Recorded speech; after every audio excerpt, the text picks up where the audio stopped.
Egypt దేశం గురించి కొన్ని విషయాలు తెలుసుకుందాం. ఈజిప్ట్ చరిత్రకు ఎంతో ప్రాధాన్యత ఉంది. ఇక్కడ ఉన్న పిరమిడ్లు, ముఖ్యంగా గీజా పిరమిడ్లు ప్రపంచ 7 వింతల్లో ఒకటి. ఈజిప్ట్ నాగరికత నైలు నది వల్లే ఫేమస్ అయ్యింది. అందుకే దీన్ని నైలు నది వరం అని కూడా అంటారు. ప్రాచీన ఈజిప్ట్ రాజులను ఫరోలు అని పిలిచేవారు. ఆ రాజుల బాడీలను మమ్మీలుగా భద్రపరిచేవారు. ఈజిప్ట్ రాజధాని కైరో. ఇక్కడ ఎన్నో పురాతనమైన నిర్మాణాలు చాలా ఉన్నాయి. ఈ దేశంలో రాణి క్లియోపాత్ర చాలా ఫేమస్. ఈజిప్ట్ లో సాంప్రదాయ వంటలు చాలా రుచికరంగా ఉంటాయని ప్రసిద్ధి. ఈ దేశంలో పత్తిని ఎక్కువగా ఉత్పత్తి చేస్తారు. ప్రతి సంవత్సరం కొన్ని కోట్ల మంది ఈ దేశాన్ని చూడటానికి వస్తుంటారు.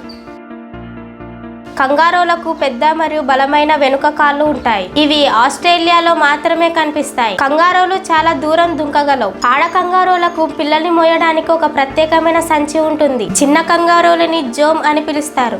ఇవి గడ్డి మొక్కలను ఆహారంగా తీసుకుంటాయి. వాటి బలాన్ని బ్యాలెన్స్ చేయడానికి మందపాటి తోకను ఉపయోగిస్తాయి. కంగారోలు తమ ఎత్తు కంటే 3 రెట్లు ఎక్కువ దూరం దుంకగలవు. ఇవి వెనక్కి దుంకలేవు, కేవలం ముందుకు మాత్రమే దుంకగలవు. ఇవి గుంపులుగా నివసిస్తాయి. అలాగే ఇవి నీరు లేకుండా కొన్ని రోజుల పాటు అలాగే ఉండగలవు. వీటికి చూపు చాలా మంచిగా ఉంటుంది. అలాగే పెద్ద చెవులు ఉండి ఆ చెవులను తిప్పుకోగలవు. వీటిలో రెడ్ కంగారో జాతి ప్రపంచంలోనే చాలా పెద్దది. వీటి జీర్ణక్రియ సేమ్ ఆవులలాగే ప్రత్యేకంగా ఉంటుంది. కాక్రోచ్లు డైనోసార్ల కాలం కంటే ముందుగానే భూమిపై ఉన్నాయి. ఇవి భూమిపైన అత్యంత పురాతనమైన జీవుల్లో ఒకటి. వీటి తల తెగిపోయినా సరే కొన్ని వారాల పాటు బ్రతకగలవు. ఇవి ఆహారం లేకుండా దాదాపు నెల పాటు ఉండగలవు.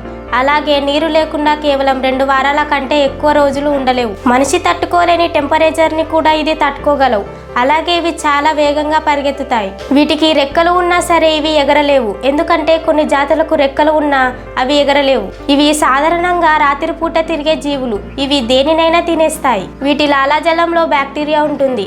అది అనారోగ్యానికి గురి చేస్తుంది. కాక్రోచ్ బాడీలో ఉన్న రంధ్రాల ద్వారా శ్వాసను తీసుకుంటాయి. వీటి బ్లడ్ వైట్ కలర్ లో ఉంటుంది. ప్రపంచవ్యాప్తంగా రకరకాల కాక్రోచ్లు దాదాపు 4000 రకాలు ఉన్నాయి. బిస్లరీ కంపెనీ మన ఇండియాలో చాలా ఫేమస్. ఈ బ్రాండ్ 1965లో ఇండియాకు వచ్చింది. ఈ కంపెనీని జయంతిలాల్ చౌహాన్ గారు ప్రారంభించారు. ఇండియాలో ఫిల్టర్ వాటర్ అనగానే బిస్లరీ గుర్తొచ్చేంతగా ఇది ఫేమస్.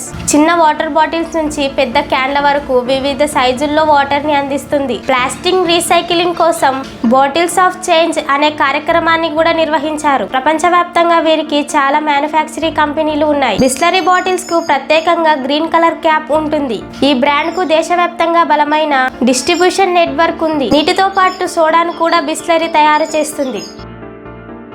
జోసెఫ్ జోలితో జాన్స్ గారు వేడ్స్ లో జన్మించారు. ఆస్ట్రేలియాకి రాకముందు ఈయన ఒక చిన్న ఇనుప కంపెనీలో పనిచేసేవారు. చిన్న దొంగతనం కేసులో ఈయనకు 10 సంవత్సరాల పాటు జైలు శిక్ష పడింది. ఆ శిక్షను ఆస్ట్రేలియాకు రవాణా చేశారు.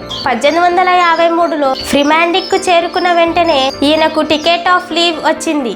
ఒక జైలు నుంచి ఈయన ఫస్ట్ టైం చాలా సక్సెస్ఫుల్ గా తప్పించుకున్నారు. తర్వాత మళ్ళీ పట్టుబడి ఒక ఎద్దును చంపినందువలన మళ్ళీ 10 సంవత్సరాల కఠినమైన శిక్షను భరించారు. 1865 నవంబర్ నుండి 1867 మార్చ్ మధ్యలో 4 సార్లు తప్పించుకోవడానికి ప్రయత్నించి 3 సార్లు విజయవంతంగా తప్పించుకున్నారు. ఫ్రీమాంటిక్ జైల్లో ఈయనకు ప్రత్యేకమైన ఒక గదిని నిర్మించారు.